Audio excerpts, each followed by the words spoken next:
Audio Jungle.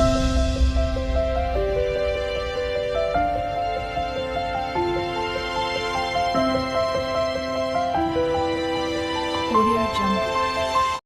Hello प्यारे बच्चों, तो कैसे हैं आप लोग। आई होप मस्त होंगे और लगे होंगे अपनी परीक्षा की तैयारियों में। तो आज हम लोग लेकर हाजिर हुए हैं आपके सामने कुछ 20 और 21 क्वेश्चन, जिसमें कि हम लोग वन लाइनर क्वेश्चन करने वाले हैं। और ये क्वेश्चन हमें हमारे ऑब्जेक्टिव सब्जेक्टिव सभी में हेल्पफुल होने वाले हैं। तो आइए शुरू करते हैं बिना किसी देरी के। आज का हमारा पहला क्वेश्चन होने वाला है जिसमें बताया गया है विद्युत चुंबकीय बल जो दो या दो से अधिक विपरीत आयनों को आपस में बांधे रखता है उसे हम लोग आयनिक बंध बोलते हैं। बच्चों, आपसे पूछा जाएगा कि आयनिक बंध किसे बोला जाता है, तो आप बता सकते हैं कि विद्युत चुंबकीय बल जो दो या दो से अधिक विपरीत आयनों का मतलब होता है बच्चों प्लस को माइनस से, माइनस को प्लस से। अब विपरीत आयनों को आपस में क्या करता है, बांधे रखता है। ऐसे बंध को हम लोग आयनिक बंध बोलते हैं। क्या बोलेंगे, उन्हें हम आयनिक बंध बोलेंगे। तो आप लोग ध्यान रखिएगा, ये परिभाषा आपको रट लेनी है, क्योंकि यह परिभाषा आपको ऑब्जेक्टिव एवं डिफिनीशन में भी पूछी जाएगी। नेक्स्ट जो हमारा है बताया गया है कि आयनिक बंध से बने यौगिक विद्युत संयोजक यौगिक होते हैं। अब आपसे पूछेगा संयोजक यौगिक किसे बोलेंगे, तो आप ध्यान रखिएगा आयनिक बंध से, किस बंध से, आयनिक बंध से बने सभी यौगिक, जितने भी यौगिक होंगे वो सभी हमारे विद्युत संयोजक यौगिक होंगे। जैसे कि MgCl, NaCl और KCl। बोल सकते हैं magnesium chloride, sodium chloride, potassium chloride. Okay बच्चों, नेक्स्ट जो हमारा है उसमें बताया गया है कि विद्युत संयोजक यौगिकों के गुणधर्म ये आपके लिए इम्पोर्टेंट होने वाले हैं। तो बच्चों ध्यान देना कि इसमें बोला है कि जो विद्युत संयोजक यौगिक के गुणधर्म होते हैं ये क्रिस्टली ठोस होते हैं, यानी कि ये क्रिस्टल जैसे आपको चमकते हुए और ठोस अवस्था में पाए जाते हैं। नेक्स्ट जो है इनके गलनांक क्वथनांक उच्च होते हैं, यानी कि गलनांक और क्वथनांक हमारा उच्च होता है। गलनांक और क्वथनांक को हम लोग पिछली क्लास में डिस्कस कर चुके हैं बच्चों। अगर आपने मेरी पिछली क्लास नहीं देखी है तो अभी प्लेलिस्ट में जाके और हम अपनी क्लास कंप्लीट करें। नेक्स्ट जो है ये जल में विलय होते हैं, यानी कि जब इनको जल में घोला जाएगा तो यह आसानी से घुल जाते हैं। ये भंगुर होते हैं, इसका मतलब जब इन पर किसी हथौड़े या भारी चीज़ से क्या किया जाएगा, फोर्स दिया जाएगा, तो यह क्या हो जाएगा, टुकड़ों में टूट जाएगा। किस में टूट जाएगा बच्चों, यह टुकड़ों में टूट जाएगा। नेक्स्ट जो बताया गया है कि विद्युत संयोजक विद्युत के कुचालक होते हैं। कैसे होते हैं, विद्युत के कुचालक होते हैं। इसका मतलब ये अधातु होते हैं, परंतु द्रव अवस्था में सुचालक होते हैं। द्रव अवस्था में क्या होता है कि उसमें आयन आ जाते हैं तो ये क्या हो जाता है, विद्युत का सुचालक हो जाता है। ठोस अवस्था में कुचालक होता है, लेकिन द्रव अवस्था में यह सुचालक हो जाता है। ओके बच्चों, ध्यान रखिएगा। लास्ट जो है जल में आयनित हो जाते हैं। क्या हो जाते हैं, जल में आयनित होने का मतलब है अपने अपने आयनों में टूट जाते हैं। जो प्लस का है, जो माइनस का है, वह प्लस में टूट जाएगा, माइनस वाला माइनस में टूट जाएगा। ये बात भी आप लोग ध्यान रखिएगा। नेक्स्ट जो बच्चों बताया गया है कि क्या बोला है, धातुएं मुख्य रूप से कहाँ पाई जाएंगी, तो धातुएं मुख्य रूप से भूपर्पटी पर दो अवस्थाओं में पाई जाती है। बच्चों ध्यान रखना, जितनी भी हमारी प्रकृति में धातुएं हैं वो सभी हमारी भूपर्पटी पर दो अवस्थाओं में पाई जाती है। कितनी अवस्थाओं में, दो अवस्थाओं में, यानी कि दो कंडीशन में पाई जाती है। एक तो मुक्त अवस्था होती है और दूसरी उसकी संयुक्त अवस्था होती है। कुछ पदार्थ ऐसे होते हैं जो अनक्रियाशील होते हैं, जैसे कि सोना, चांदी, टिन, ये हमारे क्या होते हैं, क्रियाशील नहीं होते हैं, तो ये हमें मुक्त अवस्था में मिलते हैं। वहीं हमारा सोना, तांबा ये अधिक क्रियाशील होते हैं, इसलिए हमें ये किसमें, संयुक्त अवस्था में प्राप्त होते हैं। बच्चों नेक्स्ट जो बताया गया है कि धातु जिस यौगिक के रूप में, धातु जो होती हैं, जितनी भी धातुएं होती हैं हमारी 91 धातुएं होती हैं ना, जितनी भी धातुएं हैं ये सभी भूपर्पटी पर पाई जाती हैं। ये तो बात हम लोग पिछले डिस्कस कर रहे हैं। उन्हें ही क्या कहते हैं, उन्हें ही हम लोग बच्चों ध्यान रखना खनिज कहते हैं। आप दूसरी भाषा में बोल सकते हैं कि धातु जिस यौगिक के रूप में पाए जाते हैं उन्हें हम लोग खनिज बोलते हैं। सभी धातु, सभी खनिज अयस्क होते हैं, सभी अयस्क खनिज होते हैं, पर सभी खनिज अयस्क नहीं होते हैं। ये बात भी आप लोग नोट करके रखिएगा। ओके बच्चों, नेक्स्ट जो बताया गया है कि खनिज में जो अशुद्धियाँ पाई जाती हैं, यानी तांबा है, तांबा के अलावा उसमें जो भी खनिज में अशुद्धियाँ होगी उसे हम लोग अधात्री बोलते हैं। धात्री नहीं, अधात्री। धात्री मीन्स पत्नी होती है, ये अधात्री है। क्या है? अधात्री कहते हैं। क्या बोलेंगे? इसको हम लोग अधात्री बोलते हैं। ये बात भी आप लोग ध्यान रखेंगे। इसको हम लोग गैंग भी बोलते हैं। क्या बोलेंगे? गैंग भी बोलेंगे, गैंग या अधात्री बोलेंगे। ओके बच्चों, नेक्स्ट जो बताया गया है, अयस्क वे खनिज होते हैं। कौन से? अयस्क वे खनिज होते हैं जिनसे धातुओं को आसानी से प्राप्त किया जा सकता है। ये बात ध्यान रखना, जो हमारे अयस्क वे खनिज होते हैं। अयस्क और खनिज थोड़े थोड़े अंतर होते हैं। क्या? अयस्क और खनिज में थोड़ा सा अंतर ये होता है कि मान लीजिए अयस्क है तो उसमें किसी एक पदार्थ की मात्रा अधिक होगी, 50% से भी अधिक हो सकती है। लेकिन जो खनिज होगा उसमें कोई भी पदार्थ की मात्रा अधिक नहीं होगी, सब लगभग बराबर होंगे। 20%, 30%, 15%, 40%, इस हिसाब से कोई धातु ज़्यादा परसेंट में नहीं पाई जाएगी। ये बात आप लोग ध्यान रखिएगा।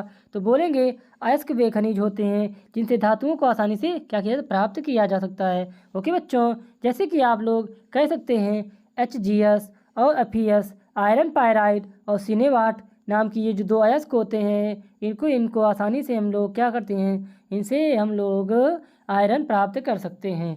ओके बच्चों, नेक्स्ट जो बताया गया है, जब धातु यौगिक से अशुद्धियाँ हटाकर शुद्ध धातु प्राप्त करते हैं उसे क्या कहते हैं? निष्कर्षण कहते हैं। ये भी क्वेश्चन पूछा जाएगा, निष्कर्षण किसे वो कहते हैं? तो आप कह सकते हैं जब धातु यौगिकों से अशुद्धियाँ हटाकर शुद्ध धातु प्राप्त करने की प्रक्रिया को हम लोग निष्कर्षण बोलेंगे, तथा निष्कर्षण की इस क्रिया को धातु कर्म बोलते हैं। ये बात भी आप लोग नोट करके रखिएगा।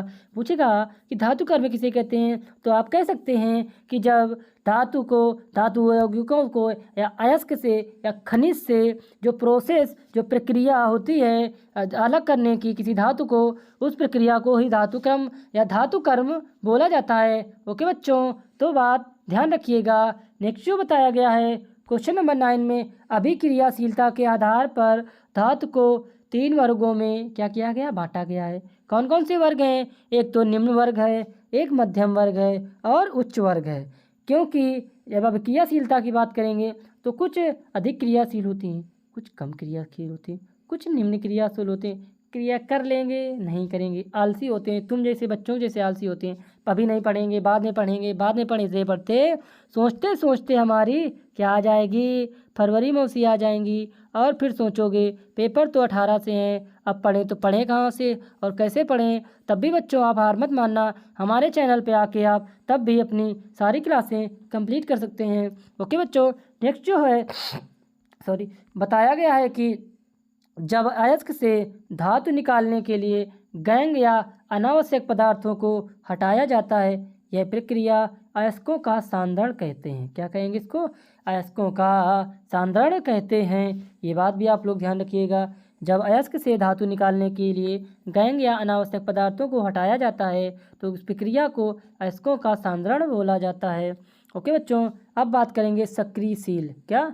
सक्रियशील। तो देखेंगे कि सक्रियशील की बात करें जब, तो देख सकते हैं इसमें बोला है निम्न सक्रियशील धातुओं का निष्कर्षण। निम्न मतलब जो कम सक्रिय होती हैं उनको क्या होता है? क्योंकि ये धातु कम अभिक्रियाशील होती हैं, अतः इन्हें केवल वायु के संपर्क में करने से धातु प्राप्त की जा सकती है। मतलब वायु के संपर्क में लाएंगे और ये क्या हो जाएगी? धातु प्राप्त हो सकती है।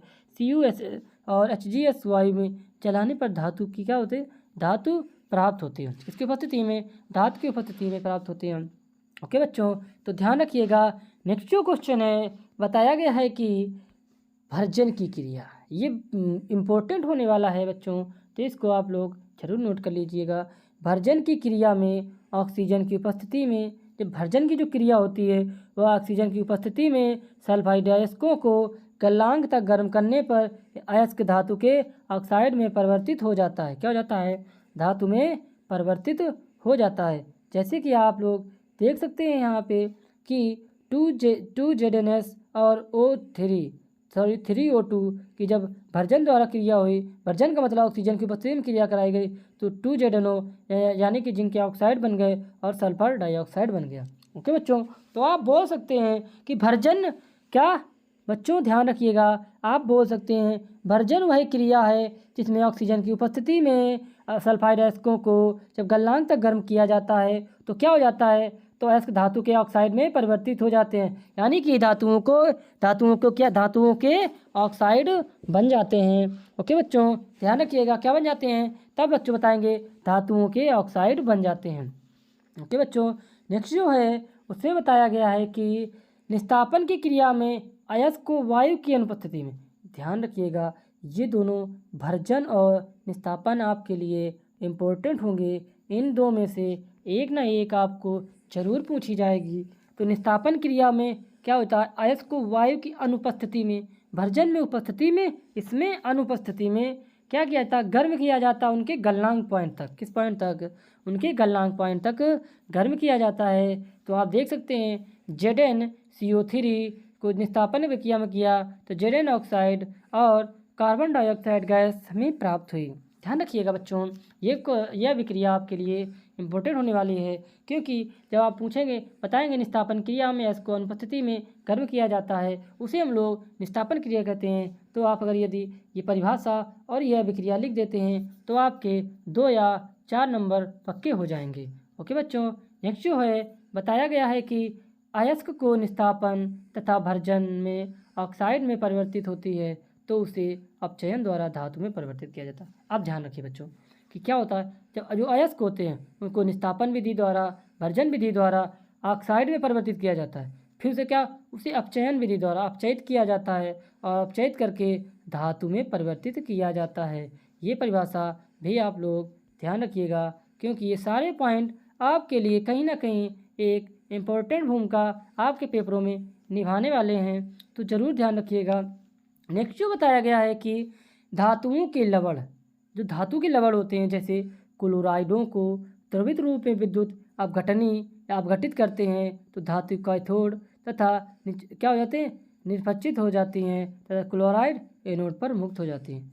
यानी कि आप ध्यान देना कि जो धातुओं के लवण होते हैं, क्लोराइडों को द्रवित रूप में जब विद्युत अपघटित या विद्युत भी प्रवाहित की जाती है तो जिसमें एनोड और कैथोड की रॉडें होती हैं तो उसमें क्या होता है, धातुएं कैथोड की ओर आकर्षित होती हैं और जो गैंग वगैरह होते हैं क्लोराइड के एनोड या जो भी होता है वो एनोड की तरफ क्या हो जाता है, आकर्षित होता है। जैसे कि आप देख सकते हैं कैथोड पर Na+ चार्ज यानी कि अपचयन होगा, एनोड पर Cl2 यानी कि क्या, ऑक्सीजन का उपचयन होगा। ओके बच्चों, नेक्स्ट जो है बताया गया है कि धातु का परिष्करण एक विधि होती है, एक प्रकार की अपचयन के पश्चात प्राप्त धातुओं के शुद्धिकरण की प्रक्रिया है। परिष्करण के लिए अनेक धातु विधियाँ प्रयोग में ली जाती हैं। सामान्य विद्युत अपघटनी में परिष्करण का कॉपर टिन नील पेंट, ध्यान रखिएगा। जैसे कि परिष्करण विधि में क्या होता है सामान्य विद्युत अपघटनी परिष्करण एक प्रकार की क्या होती है, यह एक क्रिया होती है जिसके अंतर्गत कॉपर, टिन, निफेल, गोल्ड नाम के अयस्कों का शुद्धिकरण किया जाता है, यानी कि उनको शुद्ध रूप में लाया जाता है। ये बात भी आप लोग ध्यान रखिएगा। नेक्स्ट जो बताया गया है कि अयस्क के बड़े बड़े टुकड़ों को पहले छोटे छोटे टुकड़ों में तोड़ लिया जाता है, इसके पश्चात इन्हें महीन पीस लिया जाता है। अयस्क को अधात्री से पृथक करके अयस्क में धातु की उपस्थिति बढ़ाने की प्रक्रिया को अयस्क का सांद्रण बोलेंगे। ये एक आपकी फुल परिभाषा होने वाली है किसकी, सांद्रण विधि की, किसकी, सांद्रण की परिभाषा होने वाली। बोलेगा अयस्क का सांद्रण किसे कहते हैं, तो आप कह सकते हैं अयस्क के जब बड़े बड़े टुकड़े होते हैं पहले उनको छोटे छोटे टुकड़ों में क्या किया जाता है, विभाजित किया जाता है, उसके बाद उनको क्या महीन पीस लिया जाता है, फिर अयस्कों को अधात्री से पृथक किया जाता है। अधात्री मतलब यहाँ पे हमारी क्या है, अशुद्धि है। क्या है बच्चों, अशुद्धि की बात हो रही, गैंग की बात हो रही। अलग करके धातु की प्रसिद्धता बढ़ने प्रक्रिया को अयस्क का सांद्रण बोलते हैं। यानी कि जब उसे अशुद्धियाँ अलग कर देंगे तो केवल उसमें हमें एक विशेष प्रकार की धातु ही मिलेगी, जिस धातु का वो अयस्क या खनिज होगा। ओके बच्चों, नेक्स्ट जो है गुरुत्वीय पृथक्करण विधि। कौन सी विधि? गुरुत्वीय पृथक्करण विधि एक प्रकार की ऐसी विधि होती है जिसमें एक प्रकार का ये स्लोप बना रहता है इस तरीके से, और यहाँ कहीं कहीं पे चुंबक का टुकड़े लगाए जाते हैं, और फिर यहाँ से जो पिसा हुआ छोटे टुकड़ों को पिसा हुआ चूर्ण होता है उसको पानी की सहायता से इस स्लोप होती है इसे प्रवाहित किया जाता है। तो वह जो अयस्क के टुकड़े होते हैं, यह क्रिया केवल और केवल किसके लिए होती है? लोहे के लिए होती है। लोहे के लिए होती है। किसके लिए? लोहे के लिए होती है। तो लोहे के जो अयस्क या लोहे के धातु होती है वह उस पर चपक जाती है, लेकिन जो लोहे के अयस्क नहीं होते या खनिज नहीं होते हैं या गैंग होता है वह पानी के साथ बहकर बाहर चला जाता है, और इस प्रकार से हमें शुद्ध लोहा प्राप्त हो जाता है। ओके बच्चों, तो इस विधि में इसको हम लोग गुरुत्वीय पृथक्करण विधि कहते हैं। यह केवल और केवल किसके लिए उपयोग होती है? ये लोहे के उपयोग होती है। नेक्स्ट जो बताया गया है कि हमारा जब धातु क्या बच्चों ध्यान रखना, जब धातु वायु आर्द्रता के संपर्क में आती है, जब धातुओं का मतलब चांदी, लोहा, क्या जैसे कि हमारी चांदी दीदी हो गई, लोहा अंकल हो गए, ये क्या हो जाते हैं जब हमारे वातावरण में नमी और वायु के संपर्क में आते हैं तब इनके क्या हो जाते हैं? इसके गुण जो होते हैं गुणों में परिवर्तन हो जाता है, और इसे ही क्या हम लोग संचरण बोलते हैं। संचरण जिसको जंग लगना बोल देते हैं, जंग बोलते हैं ना, उसी को हम लोग संचरण बोलते हैं। यसत लेपन में द्रवित जिंक में धातु को डुबोकर उस पर जिंक की पतली क्या चढ़ाई जाती? परत चढ़ाई जाती है।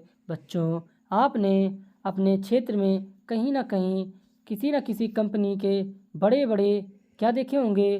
टावर देखे होंगे, और देखा होगा ध्यान से उन टावरों के जो एंगल होते हैं, लोहा होता है, उन पर क्या नहीं लगती है? जंग नहीं लगती है। तो उनके साथ क्या किया जाता है? यही यसत लेपन विधि जो होती है, इस विधि का उपयोग करके इसको जिंक में डुबो कर रखा जाता है, जिससे इसके ऊपर एक प्रकार की क्या हो जाती है? लोहे की परत जम जाती है। क्या जम जाती है बच्चों? परत जम जाती है, जिससे यह जंग नहीं लगती है। ओके बच्चों, समझ सकते हैं आप कि जंग से बचाने के लिए हम कौन कौन से उपाय कर सकते हैं। नेक्स्ट जो बताया गया है उपधातु। कौन सी धातु? उपधातु वे धातु होती हैं जिनमें धातु तथा अधातु दोनों के गुण पाए जाते हैं। कोई विशेष प्रकार की धातु नहीं होती, ऐसी कुछ धातुएं होती हैं या कुछ प्रकृति पाई जाती है जो धातु का भी काम करती है अधातु का करते हैं। एक नई धातु बनती है जिसे उपधातु बोलते हैं। समझ के? समझे? धातु भी है अधातु भी है, कुछ तो अंश धातु का कुछ अंश धातु का, ऐसी धातु को हम लोग उपधातु बोलते हैं। क्या बोलेंगे? उपधातु बोलेंगे। और आज का हमारा लास्ट है मिश्र धातु को दो या दो से अधिक धातुओं के मिश्रण से बनी तीसरी धातु मिश्र धातु कहलाती है। बच्चों ध्यान रखने कि जब कोई दो या दो से अधिक धातुएं क्या होती हैं? मिलती हैं, तो ये जब नई धातु बनती है उसी नई धातु को क्या बोला जाता है? मिश्र धातु बोला जाता है। और यह बहुत ही टिकाऊ, मजबूत और प्रयोगशाली धातु होती है, क्योंकि यह जल्दी से संचरण के संपर्क में नहीं आती है। तो सबसे अच्छी धातु हमारी कौन सी धातु होती है? बोल सकते हैं मिश्र धातु होती है। ओके बच्चों, अगर आपको मेरी क्लास अच्छी लगी हो तो हमारे चैनल को अभी टक से सब्सक्राइब करें और हमारे लर्न विद केनी सर को सपोर्ट करें और अपने दोस्तों तक ज़रूर पहुँचाएँ। मिलते हैं नेक्स्ट वीडियो में, तब तक के लिए Audio Jungle.